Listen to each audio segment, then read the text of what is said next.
Bonsoir à tous et puis bienvenue pour un nouveau cycle de cours donc en cette année 5775. Le thème choisi cette année c'est Maïmonide, en quoi nous parle-t-il encore? Bien sûr le présupposé c'est qu'il nous parle encore, il a tellement à nous dire. On a fêté il y a 10 ans le 800e. On a marqué le 800e de sa mort, il est mort en 1204, il y avait de nombreuses cérémonies et aussi de nombreuses études. Maïmonide tout simplement est peut-être le plus grand penseur juif de tous les temps et certainement le Guide des Égarés, l'un des plus grands livres de pensée juive philosophique de tous les temps, et je pense que ça valait largement une série. Le thème d'aujourd'hui c'est une présentation générale de Maïmonide lui-même, sa vie, le contexte dans lequel il a vécu, son œuvre, et puis plus précisément le Guide des Perplexes. Je vais l'appeler le Guide des Perplexes parce que c'est une traduction plus exacte que celle du Guide des Égarés. Et les 4 cours suivants tout au long de l'année, donc approfondiront certains aspects du Guide des Perplexes, c'est donc bien le Guide des Perplexes qui va être notre objet d'étude cette année, avec différents aspects, la théorie des mitzvot, sa théorie du langage, sa théorie politique, etc. On aura l'occasion de revenir là-dessus tout à l'heure. Donc le plan pour ce soir est très simple, il va nous falloir zoomer en quelque sorte jusqu'à arriver à notre objet d'étude, le Guide des Perplexes. On va partir de manière très large et de manière très classique. On va tout d'abord s'intéresser à sa vie en général, raconter qui il était. Sa vie est en soi extrêmement intéressante. On va parler de son œuvre en général, bien sûr, puisque son œuvre est vraiment multiforme. C'était un génie à l'esprit multiforme et universel. Et puis on en arrivera au Guide des Égarés, on en fera une présentation générale, et je vous dirai ce qui m'intéresse en fait de traiter dans ce Guide des Égarés, et en quoi justement, en quoi il nous parle encore ce Guide des Égarés. Donc on isolera certaines thématiques. Alors, c'est parti pour sa vie, tout d'abord, bien sûr. On va peut-être le situer avant d'arriver à Maïmonide lui-même, qui naît en 1135, certains disent 1138, il y a des débats entre les experts, donc on va lui accorder 3 années peut-être de plus. On va dire qu'il est né en 1135 et né en 1204. On est donc au XIIe siècle, mais avant que de raconter sa vie, peut-être il est intéressant de faire un petit compendium de l'histoire de l'Espagne, comment on en arrive à ce XIIe siècle. Peut-être peut-on partir de l'Espagne des Visigoths. Vous savez, les Visigoths, c'est ce peuple du nord et de l'est de l'Europe qui arrive, qui est inclus dans l'Empire romain au IVe siècle, et puis qui traverse comme ça l'Europe, se fixe vers le Ve siècle, vers Toulouse, et puis descend en Espagne pour ce qu'on appelle donc la période de l'Espagne visigothique. Ils adoptent un catholicisme relativement intransigeant, pas très bon pour les Juifs en général, mais ils sont eux-mêmes chassés par l'invasion arabe qui arrive bien sûr par le sud. Vous savez que la conquête arabe a été extrêmement rapide. En partant d'Arabie Saoudite, elle a traversé tout le Maghreb et puis elle a franchi le détroit de Gibraltar. Et donc voilà que ces Visigoths sont eux-mêmes chassés par une dynastie arabe qui sera celle des Omeyyades. Les Omeyyades, c'est une dynastie importante qui a commencé à régner avec pour capitale Damas, et puis qui en 750 a été chassée par une autre dynastie, les Abbassides, qui se fixera elle à Bagdad. Donc il y aura un changement un peu géographique, et voilà que le dernier survivant de ces Omeyyades, un dénommé Abd al-Rahman, fuit dans son exil et vient se fixer en Espagne, et c'est vraiment extrêmement important pour notre histoire, puisque c'est lui qui va fonder en quelque sorte cet âge d'or dont on dit qu'il a été si important pour l'Espagne. Cet âge d'or a existé peut-être dans de moindres mesures que l'on dit, il n'a pas duré si longtemps que ça, mais il y a eu quand même une sorte d'âge d'or, un mélange des cultures, entre la culture musulmane, arabe, chrétienne et juive. Donc un petit principauté est fondé par ce premier fondateur. On avance un petit peu dans le temps, et vraiment l'émir est devenu le calife important, c'est Abd al-Rahman III au Xe siècle, qui vraiment crée cette ambiance de culture et de tolérance dans l'Espagne musulmane. Il se proclame calife en 929, et Cordoue devient le centre donc de ce nouveau califat, et c'est bien sûr une ville importante puisque c'est là que va naître Maïmonide, et il va naître dans une Espagne donc baignée, travaillée, irriguée de toutes ces cultures cultures mélangées. La communauté juive était relativement florissante dans cette Espagne des Omeyyades. Je veux retenir deux personnages qui ont eu une certaine importance. Hasdai ibn Shaprut, c'était un juif de cour qui travaillait auprès du calife. Il a été important d'une part d'un point de vue culturel parce qu'il a soutenu constamment la culture juive. Il était en relation avec les académies talmudiques qui est restée importante encore en Babylonie de Soura et Pumbedita. Il a fait venir des sages qui ont pu donc vivifier cet enseignement de l'Espagne. C'est l'époque où en Espagne on s'intéresse aussi sous l'influence arabe d'ailleurs à la grammaire, à la lexicographie avec des personnages comme Dounash ben Labrat, des grammairiens qui vont fixer cette théorie, notamment des racines trilitaires, bref, le départ de la grande linguistique hébraïque, de la poésie aussi. Donc Hasdai ibn Shaprut est ce personnage protecteur, développeur des arts, et puis on le connaît aussi sous un autre aspect, un aspect politique très important. Il menait la politique étrangère pratiquement d'Abd al-Rahman. Il est connu aussi pour avoir entretenu une conversation, une correspondance avec ce royaume, vous savez, un peu mythique, celui des Khazars. Les Khazars, c'est une presqu'île correspondant à peu près à la Crimée, dont on pense une population turque à la base qui se serait convertie au judaïsme. On a des correspondances assez importantes, et bien sûr, les Khazars va devenir aussi un thème littéraire avec l'ouvrage de Yehuda Halevi, le Kuzari, donc les Khazars, donc un livre extrêmement important.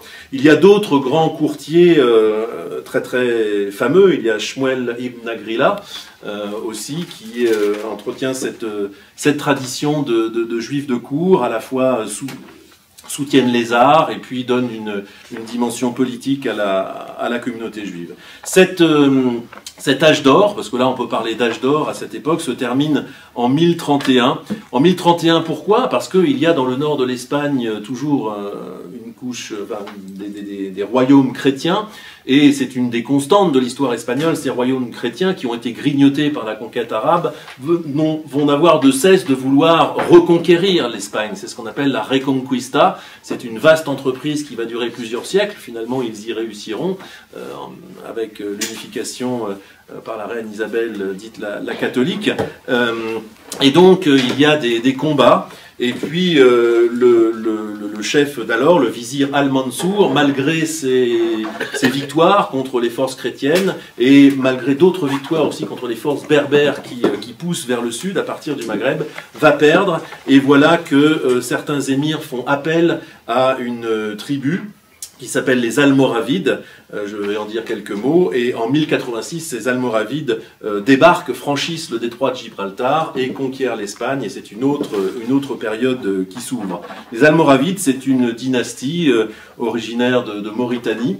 Le mot veut dire Al-Mourabitoun en arabe, donc les habitants du Ribat. Le Ribat, c'est une espèce de fortin, de forteresse qui à l'origine était souvent située sur les marches à la frontière d'un royaume, et puis qui vont devenir aussi des centres d'études. Donc le Ribat, c'était cette institution à la fois militaire et d'études. Les Mourabitoun, ce sont les habitants du Ribat, et francisés ou latinisés, ça va donner les Almoravides.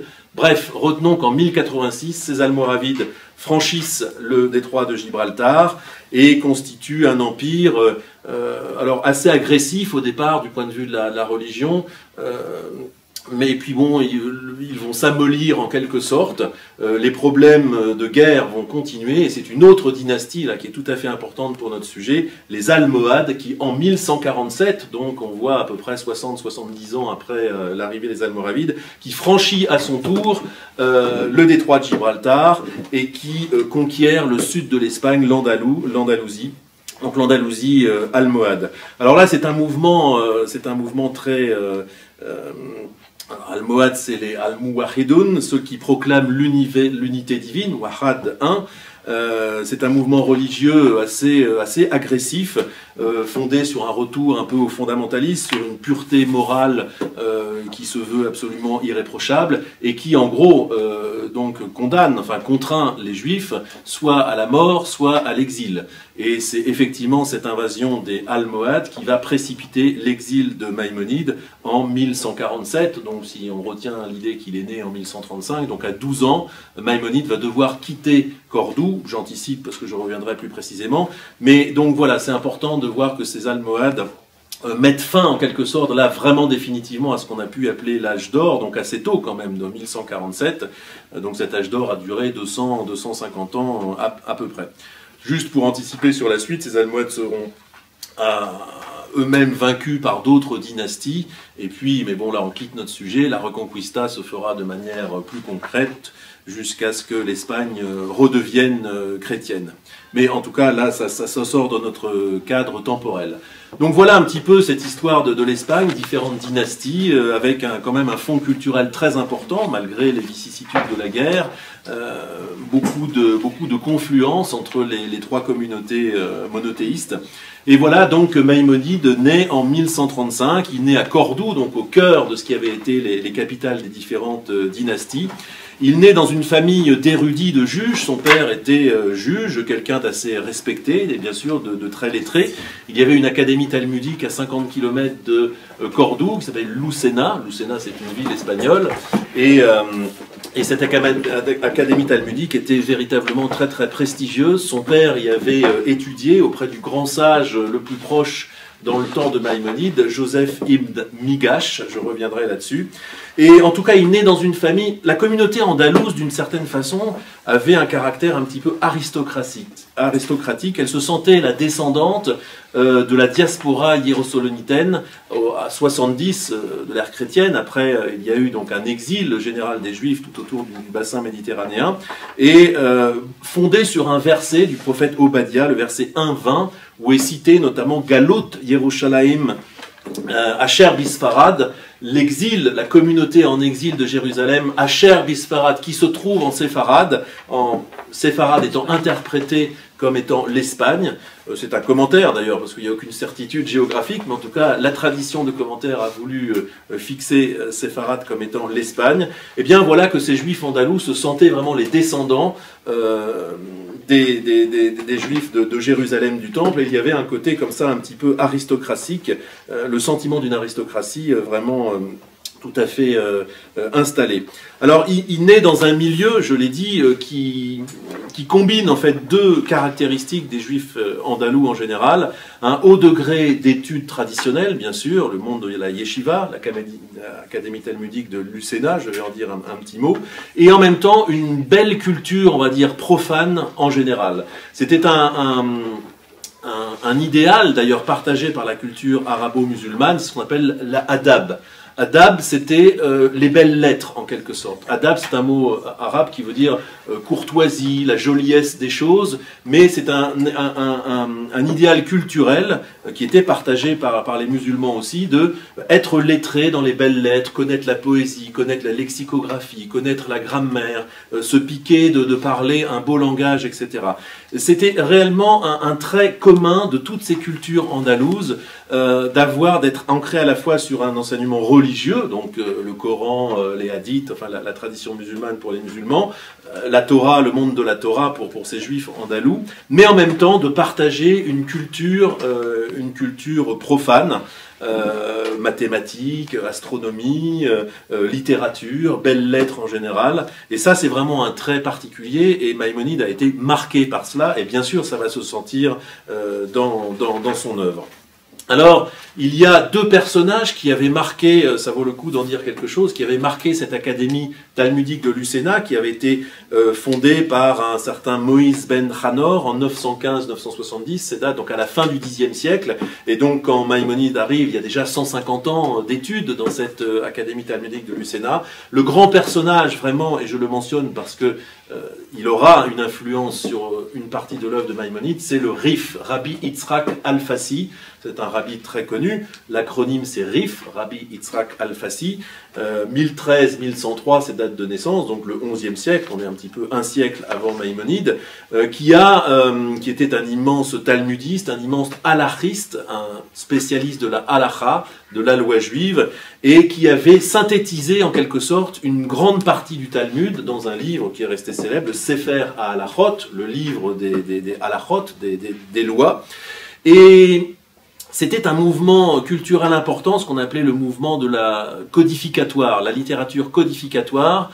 C'est cette époque où dans le judaïsme, bien sûr on continue d'étudier le Talmud. Le Talmud, vous savez, c'est 63 traités, soi-disant thématiques, mais absolument pas thématiques. Quand on étudie une page de Talmud, on prend par exemple le traité Shabbat, on s'attend à trouver des choses sur Shabbat, on trouve des choses sur Shabbat, mais on trouve quantité d'autres choses sur tout un tas d'autres sujets. Et puis, quitte à parler de Shabbat, il y a aussi beaucoup de sujets qui concernent Shabbat qui se trouvent dans d'autres traités. Donc il n'y a absolument pas une classification thématique.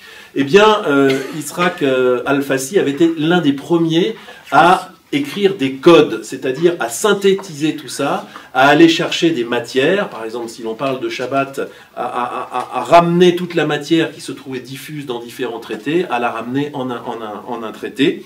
Et son traité n'était pas complet, ne couvrait pas tous les traités du Talmud, mais c'était vraiment une œuvre de synthèse absolument majeure, et je le mentionne parce que Maïmonide va porter cette littérature codificatoire à sa perfection humaine, presque divine, tellement c'est parfait, bien sûr avec son Pérouche à la Mishnah, le commentaire de la Mishnah, et plus tard avec le Mishneh Torah, dit répétition de la loi, qui est une immense synthèse du Talmud. Donc on voit quand même que c'était dans la culture de ces juifs andalous, et particulièrement de cette académie talmudique de Lucena, de participer à ce mouvement de codification de la loi juive. Deuxième personnage, plus proche encore de Maïmonide, Joseph ibn Migash, 1077-1141. Donc on voit que Maïmonide avait 3 ans, enfin était très jeune, il n'a pas pu étudier directement avec lui, mais il était proche, et son père avait été un étudiant de Joseph ibn Migash, connu pour Sheilot ou Tshuvot Rimigash, donc des responsa, des questions-réponses, des responsa de sa part, un recueil de plus de 200 responsa qui nous ont été conservés. Et je cite dans les 8 chapitres, dont on dira quelques mots bien sûr tout à l'heure, Maïmonide dit « La profondeur de l'enseignement talmudique de cet homme, émerveille tous ceux qui comprennent ces mots et la portée de son esprit spéculatif, de sorte qu'il pourrait presque se dire qu'il n'y eut aucun roi comme lui auparavant. » C'est une citation du livre des rois. Donc un maître véritablement assez peu connu, finalement de nous, mais immense pour l'époque, et en tout cas extrêmement respecté par Maïmonide. Tout ça pour vous dire que Maïmonide naît dans un milieu extrêmement fin culturellement, extrêmement porté sur les études religieuses, et avec un haut degré de culture profane également, et avec de grandes références de maîtres, Rabbi Yitzhak Alfasi, Joseph ibn Migash, et avec ce sentiment d'appartenir à une aristocratie, et ce sera important parce que Maïmonide va être un émigré, il va se transporter en Égypte, qui est un milieu culturel tout à fait différent, et il va être quand même précédé, et sans doute lui-même se sent en confiance, alors même qu'il n'est pas connu spécialement dans la région. Il va avoir tout ce pédigré en quelque sorte intellectuel et spirituel et talmudique va lui servir quand même de force. Voilà un petit peu pour son enfance. Alors je l'ai dit, les Almohades en 1147, donc Maïmonide a 12 ans, si on considère qu'il est né en 1135, les Juifs sont sommés de choisir entre la conversion et la mort, et c'est donc l'exil. Et là, on a très peu de sources, d'ailleurs, sur l'enfance de Maïmonide. On connaît son père, mais on a pratiquement aucune information précise sur sa mère. Il y a toutes sortes de légendes autour de sa mère. On pense qu'il avait une sœur, voire 2 sœurs. Il y fait allusion de manière très cursive dans des correspondances que les érudits actuels s'appliquent à faire parler, mais très peu de choses. Et en tout cas, c'est certainement une période, donc en 1147, il quitte Cordoue, obligé, et là on sait qu'il erre en Espagne du nord, plus vers le nord. Certains disent Almeria, donc plus vers le nord, d'autres disent Séville, par exemple, un très bon spécialiste, Joël Kramer, dit qu'il aurait vécu un temps à Séville, donc où il aurait rencontré des astronomes musulmans, donc où il continue, ça veut dire de se former, mais en tout cas c'est quand même un temps d'errance, et ce temps d'errance dure pendant 12 ans. Donc en gros, entre 1147 et 1159-1160, il y a un trou dans la vie de Maïmonide dont on connaît très très peu de choses. Alors ce qui est incroyable, c'est qu'on le voit réapparaître en 1160, de manière avérée, cette fois-ci, par des sources. Je vous fais grâce de toutes les sources, parce que des tas de grands érudits ont travaillé la recherche actuelle, bien sûr, sur la vie de Maïmonide, en serriant les sources, celles qui sont sérieuses, celles qui ne sont pas sérieuses, etc. Mais en tout cas, de manière attestée, en 1160, il apparaît à Fès. Donc là, de l'autre côté du détroit de Gibraltar, et c'est complètement étonnant, parce que Fès, c'est le cœur du pouvoir almohade.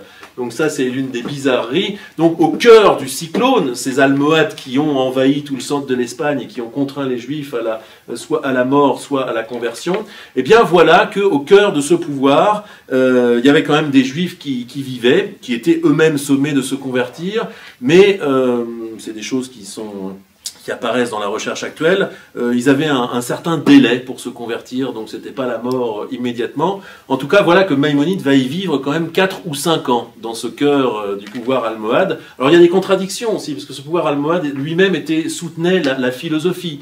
Vous avez peut-être entendu parler de ce philosophe musulman, Al-Ghazali, très très important, surtout d'un point de vue de sa théorie politique, qui... Maïmonide ne va pas être influencé de lui, mais en tout cas c'est quelqu'un qui fait partie de la conversation philosophique de cette époque, était soutenu par le pouvoir de l'époque. Donc le voilà qui vit à Fès entre 1160 et 1165. On sait qu'il se forme à la médecine. Peut-être avait-il commencé dans son exil au nord de l'Espagne à se former à la médecine, mais on sait qu'il continue de se former à la médecine, et ça va être quelque chose de majeur qui va le faire vivre quand il arrivera en Égypte. Là, on a des signaux littéraires. On sait que son père, donc, qui était un érudit, un juge, je vous l'ai dit, écrit ce qu'on appelle Igeret Anechama, c'est-à-dire la lettre de la consolation, vers 1159-1160. Maïmonide a à peu près 25 ans à cette époque. Consolation, bien sûr, pour consolation vis-à-vis de tous ces juifs placés dans une contrainte, une oppression politique importante. On pense, alors là c'est un grand sujet de controverse, on ne va pas l'aborder, mais que Maïmonide a dû se convertir à l'époque. Ça lui a été beaucoup reproché par certains autres auteurs. Donc il s'est probablement converti de manière formelle, bien sûr, pas de manière intime, et il écrira plus tard à Fès Igeret Ashmad, l'épître de la persécution, qu'on appelle aussi Mahamar Kiddush Hashem, où il prend position, je dirais plus qu'on verra l'œuvre, sur quelle est la valeur d'une conversion forcée ou pas. Puisqu'on lui a beaucoup reproché de s'être converti, mais c'était sans doute pas le seul, et il aura un avis halachique tout à fait intéressant et important là-dessus, que l'on verra tout à l'heure. Il commence l'une de ses grandes œuvres, à Fès, donc entre 1160 et 1165, son commentaire sur la Mishnah, Perouche à la Mishnah, qu'il terminera quand il sera déjà plusieurs années arrivé en Égypte.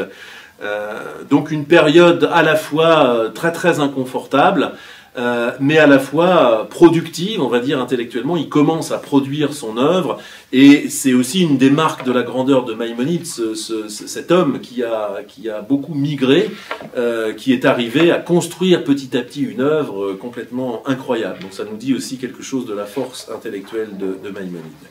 Nouveaux horizons, en 1165, on sait qu'il quitte le Maroc, il quitte Fès pour aller vers l'Est, enfin pas présupposément, il arrive au terme d'un voyage complètement incroyable qui dure plus d'1 mois. Les voyages par mer étaient extrêmement dangereux, bien sûr, parce qu'il était soumis à des tempêtes, mais aussi à des pirates, enfin à la piraterie qui était féroce à cette époque, et il cingle, il met le cap vers Israël, peut-être avec l'idée de s'y installer, bien sûr avec l'idée d'y faire un pèlerinage. Il y a cette notion de pèlerinage déjà très très forte dans la tradition juive à cette époque, mais aussi même avant. Donc il commence par aller vers Jérusalem, il y récite les versets d'Isaïe, 64, 9, 10. Tes villes saintes sont devenues une solitude, Sion, un désert, Jérusalem, une ville abandonnée. Notre saint et glorieux temple où te célébraient nos ancêtres est devenu la proie des flammes. Nos biens les plus chers ont été livrés à la destruction. Donc, ça nous donne une idée de l'état de Jérusalem à l'époque. Il va bien sûr aussi à Hebron, où se trouve la Marpella, vous savez, le tombeau des patriarches, bien sûr. Et puis, il demeure aussi à Akko, à Acre, où vivait une importante communauté juive. Mais en 1166, pratiquement un an après son arrivée, peut-être même moins d'un an, il quitte Israël. Alors pourquoi quitte-t-il Israël? Parce qu'en fait, il y avait une pauvreté matérielle importante et aussi, il faut le dire, une pauvreté spirituelle. Il y avait très peu, il y avait des études, il y avait des yeshivot, mais les Juifs en Palestine à l'époque, en Israël à l'époque, vivaient de manière extrêmement pauvre et dans une indigence à la fois donc matérielle et intellectuelle importante. Et sans doute l'Andalou, Moshe Asfardi, comme il s'appelait lui-même, Moïse l'Espagnol, l'Andalou, ne pouvait vivre dans un tel milieu. Et donc c'est en toute conscience qu'il se dirige plus vers le sud. Il se fixe à Fustat. Fustat, c'est dans la banlieue actuelle du Caire. La ville du Caire n'existait pas, il n'y avait que cette ville de Fustat. Et en 1167-1168, donc il s'installe en Égypte, certains disent en 1166. Voilà, en tout cas, à cette époque-là, il s'installe en Égypte, qui était dirigée à l'époque par la dynastie des Fatimides. Alors les fêtes, bon, là, on est dans l'histoire générale du Maghreb. La dynastie fatimide avait pris possession des lieux, en quelque sorte, sur le territoire de l'actuelle Tunisie, et puis s'était étendue à l'est en 909. C'était une dynastie ismaélite, donc qui professait un islam sectaire, mais particulièrement l'ismaélisme. Vous savez, c'est une faction de l'islam chiite. Il y a l'islam sunnite et l'islam chiite. Si on détaille un petit peu, il y a donc ces ismaélites. Ce qu'il faut retenir de cette sensibilité donc de l'ismaélisme par rapport à l'islam en tant qu'ayant eu une influence sur Maïmonide, c'est que l'ismaélisme est une sensibilité, une religion ésotérique qui prétend en fait avoir un cœur spirituel général qui peut se retrouver dans différentes religions. Et il y a là un thème très très important chez Maïmonide. On trouve des échos dans son œuvre de cette notion qu'au-delà de la particulier d'une religion, au-delà notamment de la halakha, et donc du corpus très précis, légal que peut prendre une religion, il y a comme un cœur spirituel qui est l'essentiel et qui nourrit le tout. C'est quelque chose qui est partagé avec l'ismaélisme et c'est intéressant de s'en rappeler. Il devient vite le protégé d'un personnage très important qui était administrateur auprès du pouvoir, qui s'appelait Al-Qadi Al-Fadil. Alors Qadi, ça veut dire un juge, mais ça veut dire aussi l'excellent Al-Fadil, qui va véritablement en fait le suivre pendant toute sa carrière. Ce qui se passe quand même politiquement, c'est important, en 1171, donc 3 ans si on considère qu'il arrive en Égypte en 1168 et 5 ans si on considère qu'il est venu en 1166, il y a un changement de régime important, je vous résume ça rapidement, mais la dynastie Ayoubide qui venait de Syrie, donc voilà, à la suite de différents combats, il y avait aussi des croisés dans la géopolitique de l'époque, c'était assez compliqué. Retenez le personnage de Saladin, bien sûr, c'est le plus connu. Saladin, c'est lui qui fonde cette dynastie Ayoubide, et en tout cas qui conquiert l'Égypte. Et donc là, c'est un changement complet de régime qui aurait pu signifier la fin de Maïmonide, qui avait commencé à s'installer en 3-4 ans. Mais ce Al-Qadi Al-Fadil, qui avait été son protecteur sous les Fatimides, va continuer, enfin lui aussi va réussir à s'inscrire comme l'administrateur, l'un des personnages les plus importants de cette dynastie Ayoubide, et il va continuer de protéger Maïmonide, si bien que Maïmonide, alors même que les Ayyoubides sont une dynastie sunnite, beaucoup plus rigoriste et beaucoup moins ouverte, beaucoup moins spirituelle que l'ismaélisme des Fatimides, eh bien il va continuer à pouvoir exercer et fonctionner, et même se rapprocher du pouvoir. On va voir comment. Alors, drame personnel dans la vie de Maïmonide, peu de temps après son installation en Égypte, son père meurt, et puis plus tard, je mets les choses un peu dans le désordre, mais Maïmonide avait un frère qui était commerçant, qui commerçait de manière avec les contrées lointaines, l'Inde, etc. Il ramenait des pierres précieuses, des denrées rares, etc. Et c'est lui qui le faisait vivre vraiment matériellement. savez, il y a cette bipartition entre Issachar et Zevulun, donc les uns étudient pendant que les autres ramènent l'argent, et c'est quelque chose de tout à fait accepté. Et bien donc il y avait aussi cette répartition entre le frère de Maïmonide, ils s'aimaient beaucoup, et Maïmonide va perdre son frère dans un naufrage en 1177. Son frère David meurt dans l'océan Indien avec une cargaison apparemment très importante, et c'est une très grosse perte d'argent aussi pour la famille. De nombreux biens sont coulés, et ça va bouleverser la vie de Maïmonide, parce que là du coup il va devoir travailler. Et c'est là où sa science de la médecine acquise aussi bien à Fès pendant ces années d'exil, et peut-être déjà dans le nord de l'Espagne, va lui servir, parce qu'il va exercer en tant que médecin.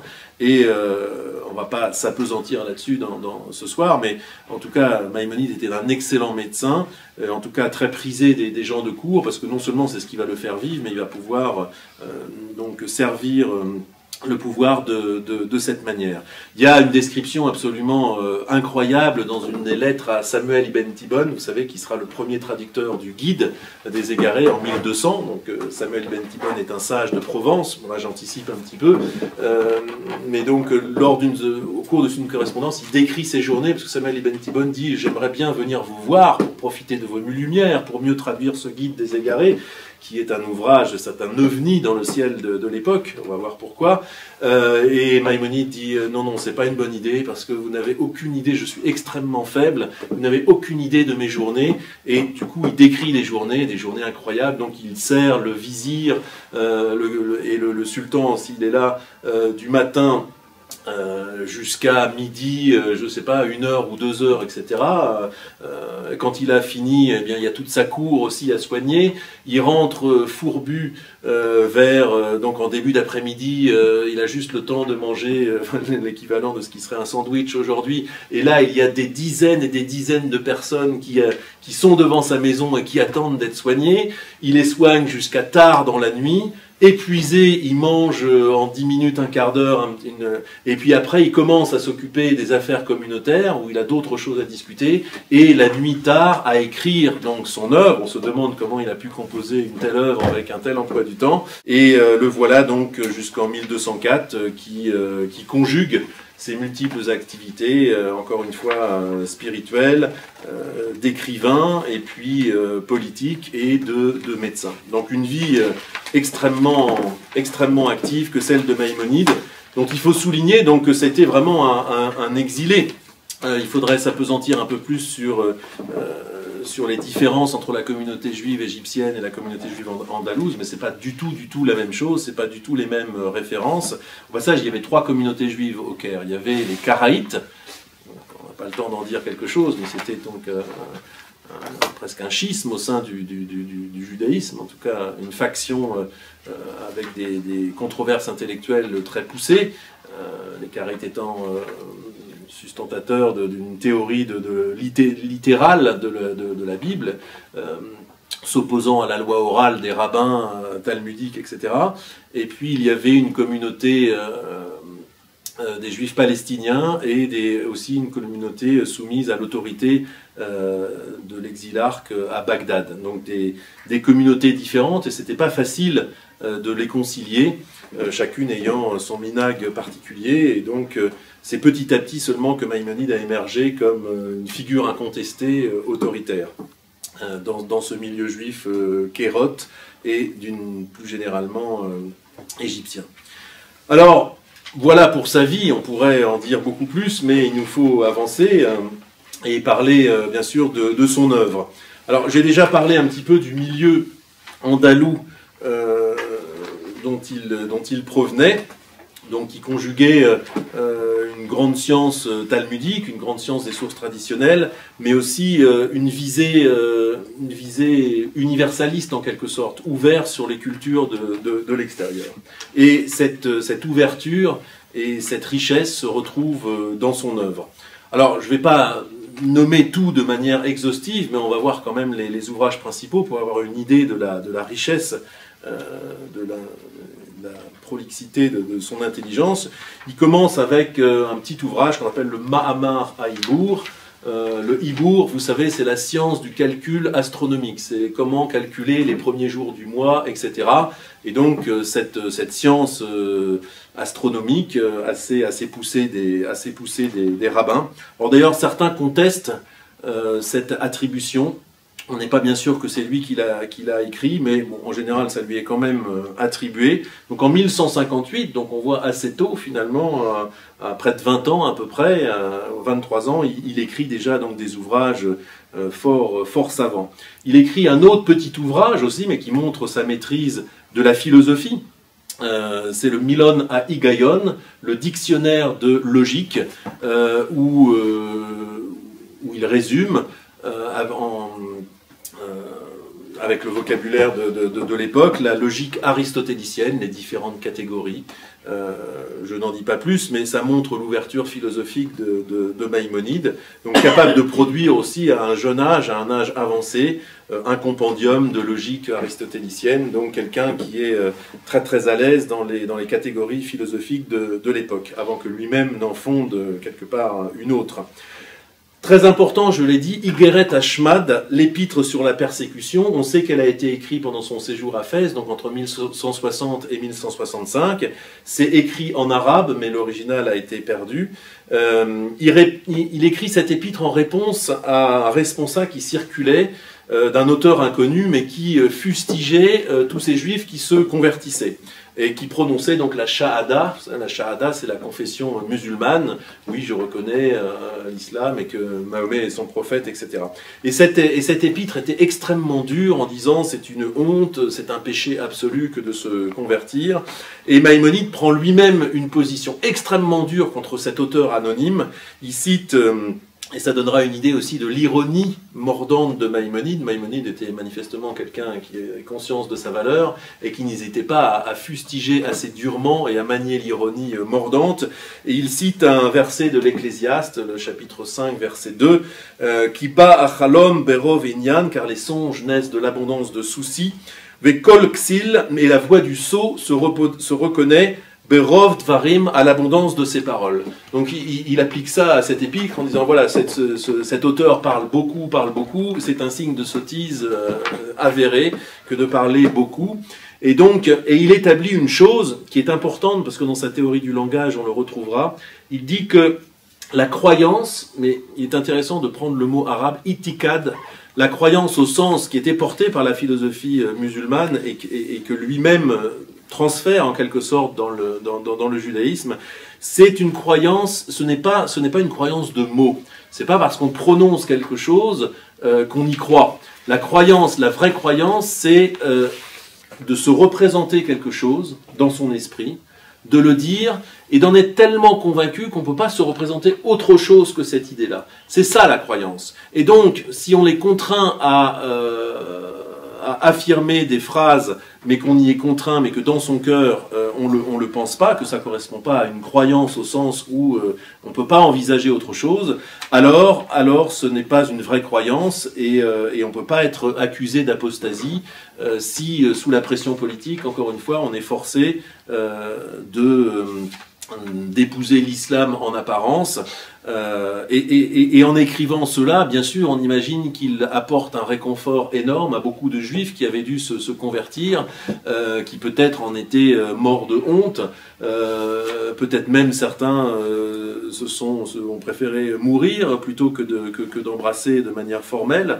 Et là, on sent aussi le maïmonide communautaire, celui qui se soucie d'apaiser la douleur des temps. Et il établit donc cette théorie selon laquelle, voilà, simplement proférer des paroles ce n'est pas une vraie croyance. Et donc on voit qu'il est capable aussi de prendre position par rapport au débat du temps.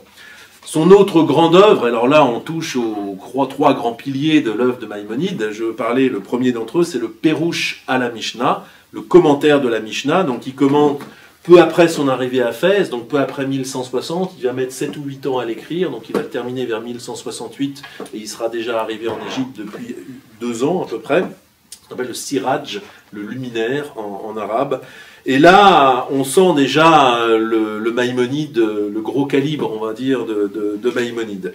Au passage, cet ouvrage qui a un intérêt en soi, est aussi connu par rapport à deux de ses parties, qui sont souvent détachées. Donc le Pérouche à la Mishnah, comme son nom l'indique, c'est un commentaire de la Mishnah. Vous savez que la Mishnah, c'est la première partie de l'œuvre législative des rabbins. Entre 0 et 200, il y a donc une production de halakha. Les rabbins tentent de quadriller toute la vie courante et d'établir des lois. La Mishnah, c'est rédigé dans un hébreu dit mishnik. Pardon? Pardon? C'est pas le Mishneh Torah. Non, c'est pas le Mishneh Torah. C'est vrai qu'il y a deux ouvrages qui sont un petit peu sur le Pérouche à la Mishnah, le commentaire sur la Mishnah, et le Mishneh Torah qui est encore autre chose. Merci de poser la question, ça permet d'établir la distinction. Donc la Mishnah, c'est cette première œuvre synthétisée par Judas le Prince, Yehuda Hanassi, en l'an 200 de l'ère chrétienne, qui synthétise un petit peu toutes les discussions des académies talmudiques de Palestine à l'époque, et qui donc, en 63 traités, écrit dans une langue très pure, très limpide, l'hébreu dit mishnik, les lois. Et lui, Maïmonide commente ça, et il y a deux parties qui sont souvent détachées parce qu'elles forment comme un traité à l'intérieur de ce grand ouvrage. C'est le traité Sanhedrin, chapitre 10 du traité Sanhedrin, qui porte en général sur les lois dites civiles, qu'on appelle le Perek Chelek, qui parle du monde futur. Souvent le Perek Chelek, c'est quelque chose qui est détaché. Et puis en introduction au traité Avot, qui est l'un des 63 traités de la Mishnah, le traité Avot, c'est, vous savez, les maximes des pères. C'est un traité d'ailleurs tout à fait original au sein de la Mishnah, puisque comme son nom l'indique, la Mishnah a une visée législatrice, et le traité Avot est le seul traité qui n'a pas de visée législative. Ce sont des maximes, justement, plutôt morales, éthiques des pères. Eh bien, avant de commenter ce traité, Maïmonide fait une introduction qui prend réellement une ampleur incroyable, 8 chapitres, et c'est justement un ouvrage qu'on appelle souvent les Shmona Prakim, les 8 chapitres, qui sont traduits d'ailleurs en français, et souvent cette partie est détachée parce que c'est comme un traité d'éthique qui est valable comme en lui-même. Mais en tout cas, c'est quelque chose qui originellement faisait partie de ce Pérouche à la Mishnah. Alors, je n'en dis pas plus, mais déjà, on sent l'œuvre de synthèse de Maïmonide. Il établit la connexité profonde entre la loi écrite et la loi orale. Vous savez, ça c'est presque un dogme, on va dire, de la pensée rabbinique, que Moïse aurait reçu deux lois, la loi écrite et la loi orale. La loi écrite, c'est comme le corpus, voilà, c'est la chose exotérique, mais il y a cette loi orale qui permet justement d'avoir un dynamisme interne et de faire évoluer la Torah écrite. Il s'applique aussi à montrer que les sages de la Mishnah avaient une visée morale importante et que le judaïsme n'est pas justement seulement un ensemble de prescriptions, que les sages aussi de la Mishnah avaient un intérêt scientifique. Alors souvent Maïmonide force un petit peu la dose, parce que bien sûr c'est lui qui parle à travers les sages de la Mishnah, mais en tout cas il montre que cette œuvre législative est ouverte sur les autres formes d'intelligence, à la fois éthique et à la fois scientifique, et que les sages avaient une idée de Dieu pré-philosophique. Évidemment ce serait ce ne serait pas juste de parler de philosophie pour l'époque de la Mishnah, mais qu'ils avaient de Dieu une idée extrêmement spirituelle. Donc déjà des thématiques importantes de l'œuvre de Maïmonide qui se trouvent dans ce Pérouche à la Mishnah. Je passe au deuxième livre qu'on peut facilement confondre, le Mishneh Torah. Il y travaille pratiquement pendant 10 ans.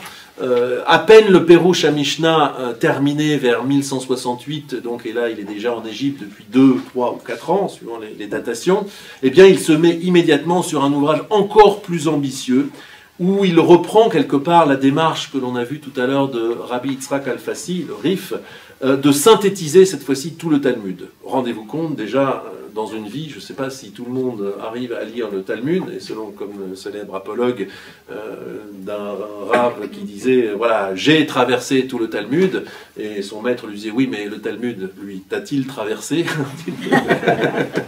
Donc, voilà, le Talmud, c'est une mer, comme selon l'expression consacrée, et voilà que Maïmonide, en pleine possession de son intelligence, de ses sources et de son érudition, eh bien, entreprend véritablement de synthétiser le Talmud, c'est-à-dire d'aller chercher de manière thématique tout ce qui se trouve par rapport à un thème dans tous les traités, de le ramener à un seul endroit.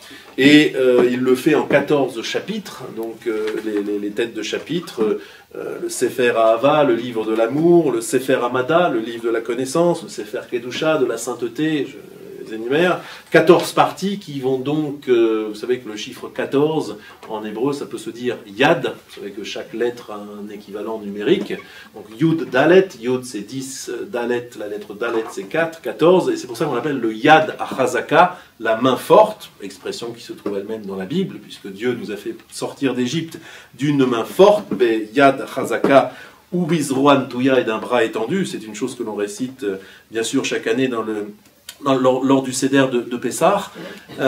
Donc le Yad HaChazaka, voilà, qui est le surnom de cet ouvrage monumental, colossal, qui est le Mishneh Torah, qui veut dire en lui-même répétition de la loi. Quels sont les objectifs? Encore une fois, c'est synthétiser tout le contenu du Talmud entièrement disséminé dans différents traités, de ramener vraiment de manière thématique chaque sujet regroupé en un seul endroit. C'est présenter aussi de façon catégorique les halachot, les lois. C'est-à-dire que dans le Talmud, évidemment, on discute, ça discute, et puis à un moment, il y a une conclusion, ou pas, d'ailleurs. Eh bien, Maïmonide élude toutes les discussions préliminaires, etc., établit quelle est la loi par rapport à un sujet donné, et fait mention de la décision finale, sans citer les auteurs, sans citer la discussion. Donc ça donne une clarté, évidemment, extrêmement grande. Et donc, ça donne aussi un côté systématique et définitif à cette loi.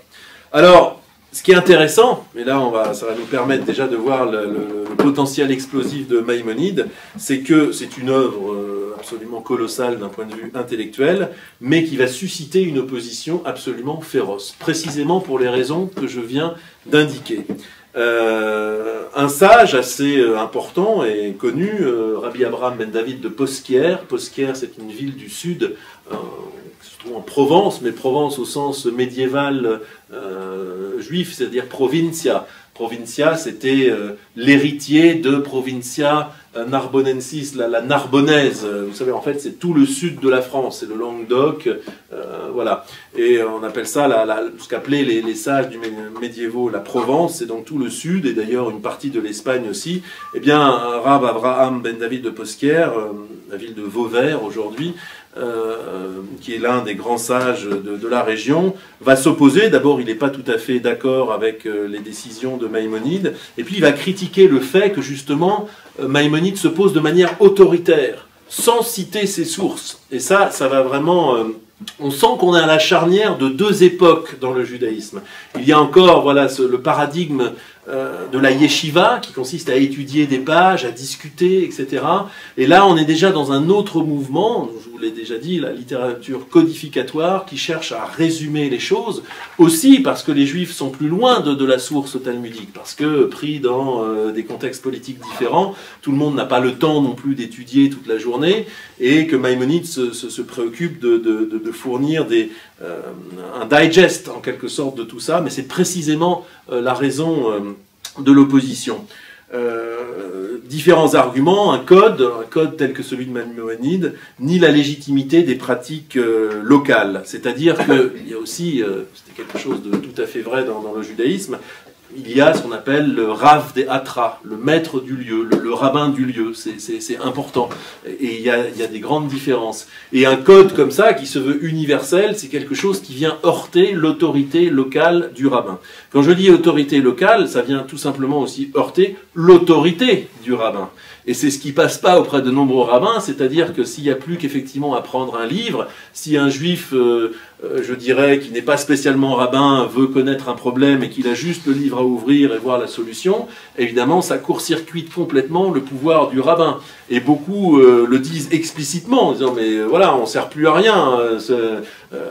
La démarche, c'est que s'il y a un problème, on va voir le rabbin, alors cet œuf, il est cachère, il n'est pas cachère, etc. On discute, et c'est le rabbin qui dit. Et donc, ça venait heurter profondément cette culture. Et puis, on lui reproche effectivement d'aborder les sujets sans citer la dialectique de Massa ou Matan, ce qu'on appelle justement la discussion talmudique, la négociation talmudique, et puis de ne pas citer ses sources. On lui dit mais pour qui se prend-il celui-là? Enfin, c'est pas Halacha Misinaï. Et donc on voit déjà des différentes sensibilités dans le judaïsme que Maïmonide, par sa force et par son talent, va aussi attiser. Alors, je poursuis dans l'œuvre, donc Mishneh Torah. Évidemment, ça va être le sujet de la fin de notre entretien ce soir, le Moreh Nevuchim. Moreh Nevuchim, c'est donc le guide. En général, on dit des égarés, mais égaré a une connotation, quelqu'un d'égaré, c'est quelqu'un de perdu. En fait, Moreh Nevuchim, en hébreu, c'est le guide des perplexes. Perplexe, parce qu'on va voir quelle est cette situation de perplexité. À qui s'adresse-t-il ce guide? Alors, déjà, en dire quelque chose de manière formelle, à peine terminé son Mishneh Torah, donc vers 1178, eh bien le voilà qui se lance dans l'écriture du guide. On pense que vers 1191, donc à la fin de la vie de Maïmonide, et donc 12, 13, 14 ans plus tard, il sera écrit, fini et mis en circulation. Il l'écrit en judéo-arabe. Et c'est un livre, alors là c'est un ovni, c'est un livre absolument, un objet non identifié. On pourrait dire que c'est un livre philosophique, mais pas seulement, que c'est un livre de tradition, mais pas seulement. C'est vraiment un livre absolument unique dans l'histoire juive en général, et je vais m'attacher à montrer pourquoi, bien sûr. Le guide des perplexes, pourquoi perplexe? Parce que, on reviendra là-dessus tout à l'heure, il cherche à mettre en scène la perplexité de celui qui serait parfaitement versé dans la Torah, et qui lit dans la Torah des choses quand même contradictoires, notamment des descriptions anthropomorphiques de Dieu. Pour ne citer que cet exemple-là, ça va beaucoup plus loin, on verra pourquoi, mais la main de Dieu, la voix de Dieu, Dieu descend et regarde et voit les hommes de Babel, etc. Et voilà, quelqu'un qui est à la fois profondément imprégné des valeurs de la Torah, mais qui a aussi une éducation scientifique, ou simplement son bon sens, ou simplement qui fait usage de sa raison, est parfois bloqué sur certains problèmes. Qui croire? Il n'a pas envie de rejeter la Torah parce qu'il y croit profondément, il n'a pas envie non plus de rejeter sa raison, parce que voilà, on marche sur nos deux jambes, et donc il y a cette situation parfois de perplexité sur certains problèmes, et c'est cette perplexité que Maïmonide se propose de lever. Voilà, je n'en dis pas plus parce qu'on reviendra dessus, mais c'est donc cet immense livre, le Guide des perplexes, qu'il écrit.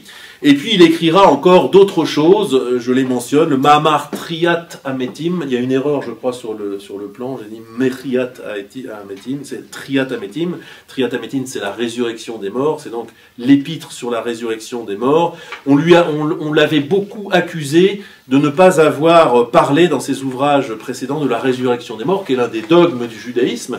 Et là aussi, on est au cœur, quelque part, de la culture du Rambam. Le Rambam essaye d'avoir une approche rationnelle des problèmes, et il établit dans cet épître que la résurrection des morts est un cas particulier des miracles auxquels il croit. Donc il écrit noir sur blanc qu'il croit aux miracles. En même temps, on comprend bien par l'approche qu'il fait du problème, j'en dis pas tellement plus, que son approche est quand même plutôt rationnelle, et que la résurrection pour lui est un dogme, c'est-à-dire quelque chose qu'on affirme, mais qu'il est bien difficile. En tout cas, c'est pas une vérité démonstrative, c'est pas quelque chose qu'on pourrait démontrer. Et voilà, il cloue le bec aussi à certaines polémiques qui l'ont accusé de ne pas. C'est étonnant pour un médecin. En principe, les médecins en médecine, on ne croit pas du tout à ce genre de résurrection. Oui, d'ailleurs, il va donner un sens allégorique, on dira quelque chose de par exemple, la résurrection des morts, pour lui, c'est la restauration politique du peuple juif sur sa terre. Donc voilà une façon, je vais un petit peu rapide, mais voilà une façon de dire, je reprends cette idée qui existe dans la tradition, il n'est pas question pour moi de nier une idée dont parleraient nos sources, etc. Mais en même temps, je lui donne un sens tout autre, un sens compatible avec la raison, et pour moi, c'est une image. Voilà, ça c'est quelque chose auquel va beaucoup recourir le Rambam, l'allégorie, c'est-à-dire certaines, et c'est d'ailleurs le cœur du sujet de Moreh Nevuchim, c'est de prétendre que quand il s'agit d'une parole inspirée divine, par définition infinie, et qu'elle passe à travers le prisme du langage humain, il y a des choses qui se déforment. Même chez les prophètes, il y a des choses qui se déforment. Les prophètes parlent de manière imagée. Et pourquoi parlent-ils de manière imagée? C'est pas parce que ce sont simplement des poètes qui ont envie de faire de belles images, parce qu'il y a une nécessité, quand on transmet une vérité divine qui est au-delà des mots, le langage est limité. Et il y a donc une ambiguïté fondamentale du langage, et c'est ça la valeur de la poésie. La poésie, c'est quelque chose où les mots peuvent avoir plusieurs faces. Et encore une fois, ce n'est pas une question de joliesse, ce n'est pas une question de style, c'est une question essentielle de transcription et de limitation du langage. Et donc, il faut avoir une lecture de ces textes allégorique. Il faut pouvoir comprendre que les textes ne sont pas littéraux, mais qu'il faut les interpréter de manière allégorique. Ça, c'est le grand sujet central du Rambam, sa théorie du langage qu'on verra plus en détail, et qui, encore une fois, n'est pas un argument littéraire, c'est un argument essentiel de compréhension de la parole divine.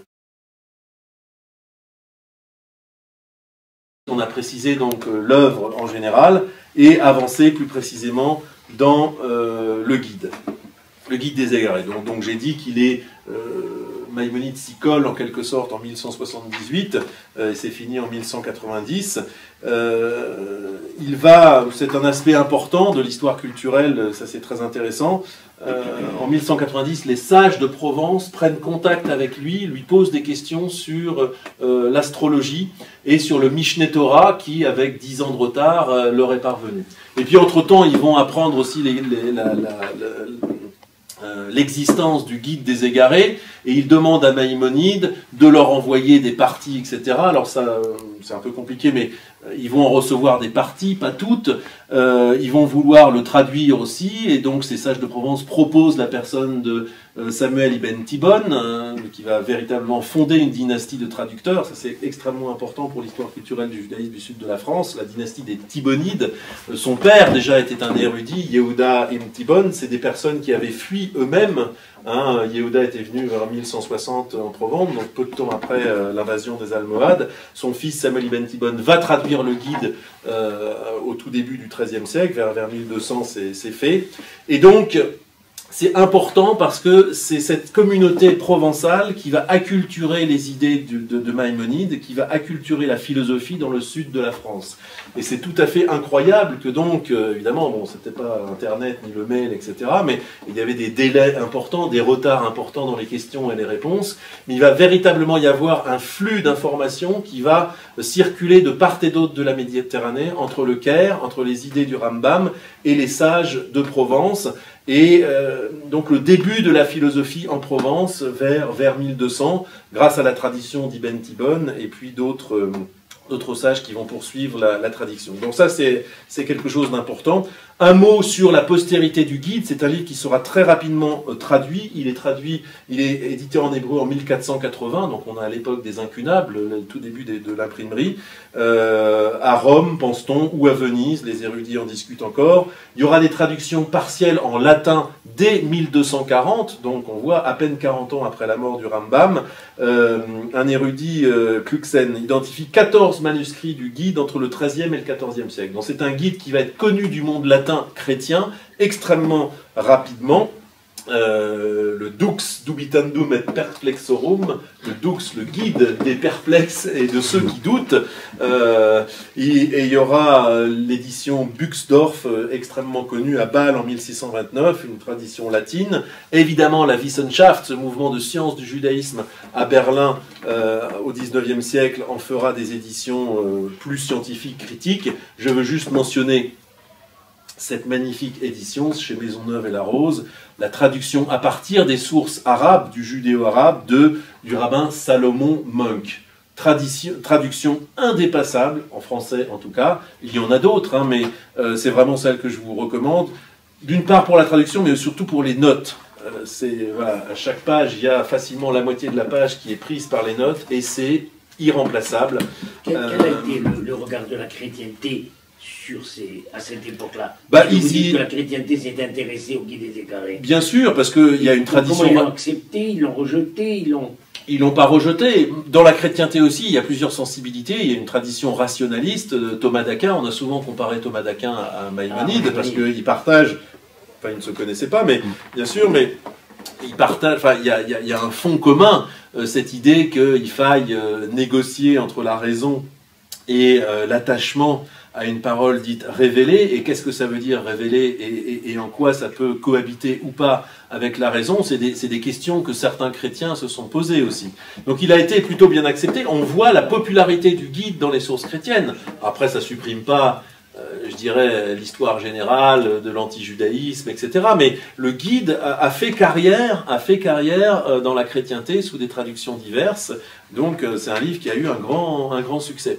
Vous vouliez poser une question, madame? Oui, c'est un peu même concernant le livre. Est-ce que ça existe encore, ces documents? Oui, bien sûr. Alors, il n'existe plus sous cette couverture noire et en 3 tomes, etc. Mais je crois qu'il a été réédité dans un livre souple. Mais c'est cette traduction de Salomon Monk, il existe chez Maisonneuve et La Rose. Les originaux de ces documents existent dans une librairie, ah oui, dans bien une sûr, bibliothèque. Bien sûr, il y a des manuscrits. Alors je ne suis pas un féru de l'histoire des manuscrits, mais vous savez, il y a quelques très grandes bibliothèques juives dans le monde. Par exemple, il y a la Bodléenne à Oxford, etc. Et il y a à Rome aussi, il y a des manuscrits tout à fait importants. Donc, c'est des manuscrits du guide, on en trouve dans différentes bibliothèques. Et quand un érudit ou un universitaire veut faire des travaux sur le guide, il sait où aller. Il y a des manuscrits partout dans le monde, des originaux. Des copies, puisqu'il y a plusieurs copies, mais on sait où aller pour faire des études sur les originaux. Et d'ailleurs, Salomon Monk est l'un de ceux, parce qu'il était bibliothécaire à la bibliothèque impériale à l'époque, sous Napoléon III, lui était conservateur des manuscrits orientaux, je crois qu'il y avait plusieurs départements, bon, tout ça a évolué maintenant aujourd'hui, et donc il a eu accès à des originaux, et c'est pour ça qu'il a fait cette traduction extrêmement précise pour l'époque, scientifique, à partir du judéo-arabe. Il a eu accès à des manuscrits originaux. Voilà. Alors on avance, il nous reste malheureusement très peu de temps, 15 minutes. Le temps file. De quoi parle le guide? Rassurez-vous, on aura le temps d'en parler. Il y a donc une diversité de sujets. Je veux juste énumérer comme ça quelques thèmes. Maïmonide dit dans sa préface qu'en fait le guide il avait en tête 2 livres qu'il n'a pu mener à bien. Un livre qu'il appelle le livre de la prophétie et un autre qu'il appelle le livre de l'harmonie. Et que ses objectifs initiaux, c'est intéressant de les garder en tête, finalement il a fait autre chose, mais il en reste quand même quelque chose, c'était de décrire le caractère unique, ça c'était le livre de la prophétie, décrire le caractère unique de la prophétie de Moïse. Pourquoi la prophétie de Moïse est-elle absolument unique et même, je dirais, qualitativement entièrement différente de tous les prophètes, de tous les autres prophètes, qu'on appelle les prophètes scripturaires, ceux qui ont laissé des livres, Isaïe, Ézéchiel, etc., et les petits prophètes. Moïse, pour la tradition, mais pour Maïmonide, il va en faire une théorie particulière, a un degré de prophétie absolument unique. J'en dis juste quelque chose de cursif comme ça, parce que justement, il avait un degré de connaissance absolument unique de Dieu. Il lui parlait panim el panim, face à face. Et évidemment, Maïmonide va donner un sens rationnel, pour ainsi dire, à cette expression. Voilà quel était l'objectif de ce livre de la prophétie. Et le livre de l'harmonie, nous décrit-il dans son introduction au guide, c'était un livre d'interprétation des drachotes. Ce qu'il appelait les drachotes, il l'appelait dans un sens particulier, ce sont des commentaires rabbiniques. Justement, comment les sages, pour lui, de la Mishnah, les sages du Rambam, essayaient de donner un fond philosophique à la Torah. Parce que la Torah donc, se présente comme un livre extrêmement divers, qui raconte à la fois des histoires, et aussi un livre de halakha, qui pose des lois, etc. Mais le fond, tout ça de la Torah, derrière, était Maïmonide prétend, en fait, que la Torah, évidemment, n'est pas un livre de philosophie, mais que la Torah, en quelque sorte, a un but philosophique pour aller. Et donc, à travers les drachotes des rabbins, ces commentaires de la Haggadah, vous savez que c'est une bipartition traditionnelle que de distinguer dans la littérature biblique ce qu'on appelle la Haggadah, ce qui ressort de la Haggadah, à savoir du récit, du conte, de la narration, et la Halacha, à savoir on pose une loi, on dit voilà, tu ne tueras point, etc. Et bien à travers les drachotes, en particulier des Haggadot, de ce que racontent les rabbins, eh bien en fait il s'applique à donner un fond philosophique, à dévoiler en fait le fond philosophique de la Torah. Pour faire simple.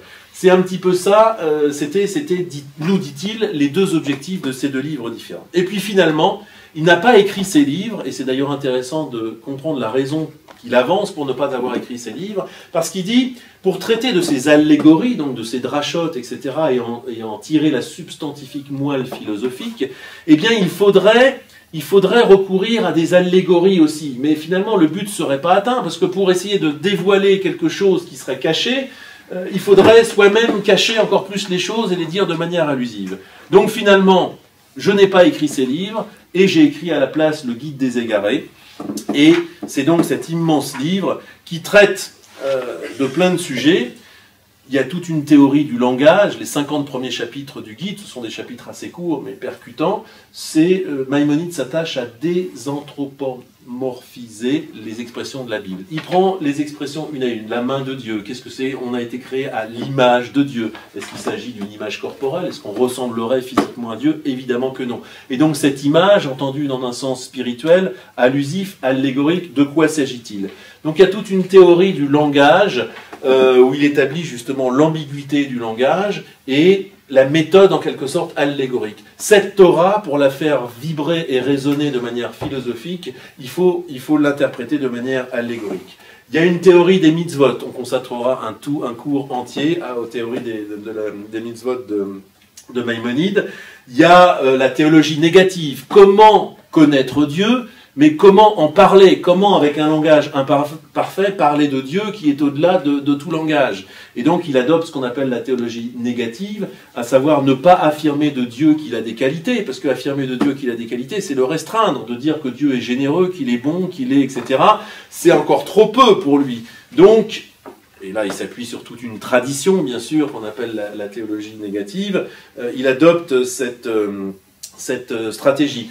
Il parle aussi, c'est extrêmement intéressant, de ce qu'on appelle le kalam. Le kalam, vous savez, c'était une sensibilité culturelle de l'islam, c'était toute une sensibilité rationalisatrice de l'islam, qui est née vers 800, 900, et donc il y a tout un tas de philosophes rationnels dans l'islam, mais qui ne sont pour lui pas rigoureux parce qu'ils ne procèdent pas de manière démonstrative. Ils cherchent simplement une apologie de la foi. Il cherche à défendre la foi en utilisant des idées rationnelles, mais pas de manière complètement démonstrative et convaincante. Et lui, Maïmonide, dénonce ce kalam, et en ayant recours à la philosophie d'Aristote, va s'attaquer à des problèmes comme le monde est-il éternel ou a-t-il été créé? Il y a des dizaines et des dizaines de chapitres sur ce thème, c'est absolument passionnant. Il y a bien sûr toute une épistémologie maïmonidienne, comment connaître en général, qu'est-ce que connaître, et quand on applique ce mot connaître à Dieu, est-ce qu'on l'entend dans le même sens que connaître des choses humaines? Évidemment que non. Et donc il y a une théorie particulière de qu'est-ce que connaître Dieu. Il y a aussi, il s'attaque à tous les grands problèmes, le problème de l'omniscience de Dieu. Si on dit que Dieu est omniscient, en quoi c'est compatible avec la liberté humaine? Si Dieu sait d'avance les événements qui vont se dérouler, alors quel est notre choix, nous, de faire ou de ne pas faire? Est-ce qu'on a le libre arbitre ou pas? Maïmonide en parle. Bien sûr, il parle aussi de la providence, c'est-à-dire cette idée que Dieu serait provident envers son monde, c'est-à-dire qu'il nous aimerait, qu'il nous favoriserait, etc. Et en quoi bénéficie-t-on de la providence ou pas, surtout que quand on observe simplement avec ses sens, on voit que le monde n'est pas si beau et bon que cela. Donc c'est quoi cette idée de providence? Pourquoi le problème classique, ce qu'on appellera celui de la théodicée, pourquoi les méchants fleurissent-ils et pourquoi les justes ne sont-ils pas récompensés? Tous les grands problèmes majeurs, Maïmonide les aborde. La nécessité de l'ésotérisme ou pas, c'est un grand sujet parmi la recherche actuelle. Je veux dire d'ailleurs un mot de Léo Strauss. Léo Strauss est cet immense intellectuel allemand de la fin du 19e et début du 20e siècle qui va renouveler les études maïmonidiennes et les études du guide en prétendant que le guide en s'inscrivant dans une tradition d'ailleurs médiévale, est un livre ésotérique. Et que Maïmonide a une stratégie ésotérique, c'est-à-dire qu'il dit les choses de manière voilée. C'est-à-dire il faut décoder le guide. Eh bien, il y a tout un sujet autour de cet ésotérisme. Alors, il y a deux manières d'interpréter cet ésotérisme, soit de manière politique, ou soit de manière, on va dire, théologique. Avicenne, d'autres auteurs qui auraient eu recours à une manière cachée de procéder, parce qu'on ne peut pas tout dire dans la mesure où la philosophie s'attaque à la nature des choses. Dire les choses noir sur blanc, c'est se mettre en marge de la société. Et donc, quel est le rôle du philosophe? Doit-il vivre de manière cachée et retirée, et adopter simplement la contemplation? Doit-il être quelqu'un d'engagé la société, engagé dans la société, et donc peut-il tout dire, etc. Donc il y a tout ce débat. Et puis il y a une deuxième grande façon d'envisager l'ésotérisme, qui à mon avis est plus intéressante encore que l'autre, c'est de dire que l'ésotérisme de Maïmonide dérive d'une conception fondamentale du monde comme quelque chose de voilé. Il y a quelque chose de voilé dans le monde, on ne peut pas avoir directement accès. Oui, on peut connaître Dieu, mais on peut le connaître simplement à travers des écrans. Et donc, toute la démarche de Maïmonide est de décoder ces écrans. Et s'il s'exprime de manière cachée, c'est que, à la fois, il cherche à expliquer à tout le monde, mais on n'est pas dans la démocratie du savoir à l'époque du Moyen-Âge.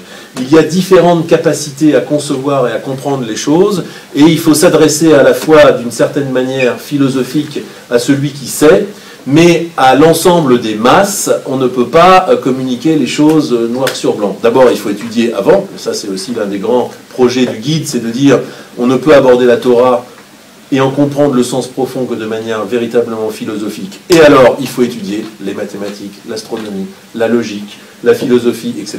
Et ça fait partie des recommandations qu'il donne aux disciples auxquels il s'adresse au début du guide. Donc ça, c'est une grande prétention générale, mais de manière philosophique profonde, de la même façon que le langage est limité, et que quand on parle, c'est nécessairement de manière imagée, parce que voilà, c'est obligé de se déformer, et bien de la même façon, la nature est comme un grand voile. On ne peut pas avoir directement accès à la nature des choses, et si on parle de manière ésotérique, c'est parce qu'on ne peut avoir accès à la vérité que de manière intermittente. Il y a des très belles... C'est la source de confusion, d'erreur. Mais c'est l'un des autres sujets. En quoi est-on soumis à l'erreur ou pas, et en quoi la raison permet justement de garder une voie droite et de garder l'objectif. Alors, malheureusement, de toute façon c'est une introduction au guide, après on verra plus précisément 4 grands sujets, donc sa théorie du langage, là on partira des textes, parce que là j'en parle de manière générale ce soir, mais il faudra vraiment partir de texte, sa théorie des mitzvot, les mitzvot ont-elles un sens ou pas, est-ce qu'on peut avoir accès à ce sens des commandements? L'idée de Maïmonide c'est que oui, Dieu ne nous a pas commandé des choses par simplement un fait divin, qu'il y a une bonté fondamentale dans la loi que Dieu nous propose. On verra aussi sa théorie du politique, il y a une théorie du politique tout à fait importante, et sa théorie de la prophétologie, qui reprend d'ailleurs l'un des objectifs premiers du guide, en quoi la prophétie de Moïse est-elle différente et qualitativement différente de toutes les autres prophéties. Et là c'est véritablement le cœur de la pensée maïmonidienne, parce qu'on verra que c'est lié à une faculté de connaître Dieu, il y a différents degrés de connaissance de Dieu, et donc différents degrés de langage, et c'est d'ailleurs pour ça que Moïse est le seul qui a posé une loi. Tous les prophètes ont parlé de Dieu, ont parlé de vérité, ont parlé d'images poétiques, etc. Mais ils ne sont pas venus devant le peuple en disant « voilà la loi ». Et Maïmonide commence par cette remarque en disant « Moïse est le seul qui soit venu dans le peuple en disant « voilà, la halakha, c'est ça, ça, ça, ça ». Et pourquoi en est-il comme ça? Eh bien parce que cette façon de s'exprimer de façon normative et légale correspond à un degré de connaissance qui est entièrement particulier et qu'il est le seul à avoir eu. Et vous avez envie de me poser la question maintenant, mais pourquoi serait-il le seul? Pourquoi il n'y aurait pas un second Moïse? Eh bien, Maïmonide en parle aussi. Il dit qu'il est nécessaire qu'il n'y en ait qu'une. Et il y a donc une théorie aussi, une démonstration de pourquoi l'unicité de la loi, et pourquoi Moïse, qui certes avait un degré unique de connaissance de Dieu, mais pourquoi, par définition, il ne peut pas y avoir un deuxième Moïse et quelqu'un... Et donc, on voit que c'est absolument passionnant. et là sont liés à travers sa théorie de la prophétie et une théorie du langage et une théorie du politique, parce que Maïmonide s'inscrit dans une tradition de la philosophie médiévale musulmane et qui dérive de Platon aussi, du roi philosophe. C'est-à-dire que le prophète, pour Maïmonide, est finalement le roi philosophe de Platon, et ça c'est une histoire passionnante qu'on verra en détail. Alors juste pour terminer, je voulais lister un certain nombre de points. Pourquoi ce guide nous parle? Alors là, je n'ai pas le temps vraiment de détailler beaucoup, mais aborder quand même pourquoi finalement, au-delà de toutes ces questions complexes, dont certaines sont rédigées selon les codes de la philosophie médiévale, pourquoi ça nous parle et pourquoi les problèmes qu'il pose sont encore actuels? Eh bien, un point, et là c'est l'importance du livre aujourd'hui, j'ai listé ces points, on n'a pas le temps de les reprendre tous peut-être, mais en tout cas en dire un mot quand même.